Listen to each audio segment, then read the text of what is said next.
statements, and then we will entertain some questions. We'll answer the questions that we can, but any questions that are going to compromise this investigation or ongoing investigations that may come off this, we'll probably refuse to answer. So I'm going to read a prepared statement. On Tuesday, April 13th at 6 a.m., over 80 officers from 13 law enforcement agencies executed 11 search warrants in a joint investigation between WayneNet and the New York State Police. The investigation targeted a marijuana operation in eastern Wayne County that impacted every town and village in Wayne County. The operation consisted of a growing, packaging, and distribution of marijuana in Wayne County, Cuyahoga County, and Seneca counties. The target of the investigation was Alan J. Snyder, age 34, of 1154 Finch Corners Road, Martville, in Cuyahoga County. In late 2009, WayneNet initiated an investigation into Snyder's operation network. When the extent of the operation began to surface, the New York State Police were contacted and entered into a joint investigation. The stated search warrants are a result of hundreds of hours of investigation into Snyder's marijuana business, distribution, sources, and contacts. Snyder was a major supplier of marijuana in the Wayne and Cuyahoga County area. More arrests are expected as a result of this investigation. The participating agencies with WayneNet, Clyde, Macedon, Palmyra, Wolcott, Lyons, Newark, and Sodus Police Departments, along with the Sheriff's Office here in Wayne County, the New York State Police, New York State Environmental Conservation Police, the United States Drug Enforcement Administration, the Finger Lakes Drug Task Force, Cuyahoga County Sheriff's Office, and the Wayne County District Attorney's Office. And now I'll have Chief Donald T. of Lyons PD make a statement. Just to give you an overview of the investigation, we executed 11 search warrants. The first one was at 1154 Finch's Corners Road in the hamlet of Martville, town of Sterling, Cuyahoga County. And at that point in time, we arrested Alan J. Snyder, who's 34 years old.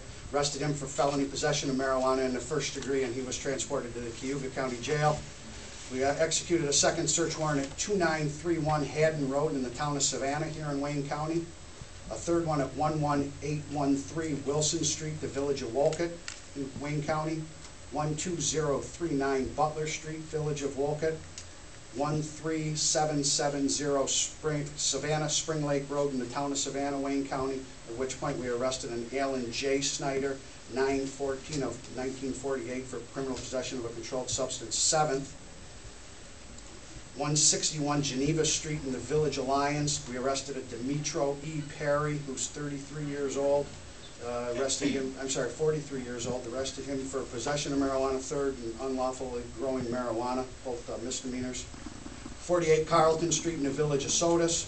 6760 West Port Bay Road in the town of Wolcott, where we arrested a Stephen K. 25 years old for unlawful possession of marijuana. 980 Route 5 and 20, Lot 17 in the town of Waterloo, Seneca County. We arrested a Michael A. Welch, who's 36 years old. Arrested him for unlawful possession of marijuana, criminal possession of a weapon, 4th, and criminal possession of a controlled substance, 7th. Executed a 10th search warrant at 1106 Lyman Road in the town of Rose, Wayne County. And then the final search warrant was executed at number 4 Don's Lane in the town of Conquest, Cuyahoga County, where we arrested a Tanya M. Bennett, who's 33 years old. We arrested her for unlawful possession of marijuana. And as you can see, we seized quite a number of guns here, as well as the marijuana that you see in the black barrel there. There's some photos that are posted up on the wall here of those that were arrested that we can release their photos. And at this time, we'll take any questions that you might have. How many of these guns were actually, if any, they look like hunting weapons, were any of them, would you say, I guess, related to what was going on, or are they just because they were there in the residence? Every one of the guns that you see here is related to this crime, because whether they're hunting rifles legal to possess or not, they're unlawful to possess when guns and drugs are together. Violence and drugs doesn't mix. We certainly don't want to see that in any of the counties that are represented here. So every one of these guns has become fair game, if you will, legal or otherwise, because it was guns and drugs together. And certainly that's a case that we'll make. How many, or how far back does this investigation go, and I guess how did these people get on your radar? I'm gonna refer that to Chief Colella because he can give you the specifics on the investigation. Step up You to the got mic it, there. yeah, we need that. The investigation began back in December of 2009. Several of the individuals involved in this organization were on our radar since 2007. The investigation progressed in 2009 of December and led up to a large-scale investigation, which ultimately took down their distribution network.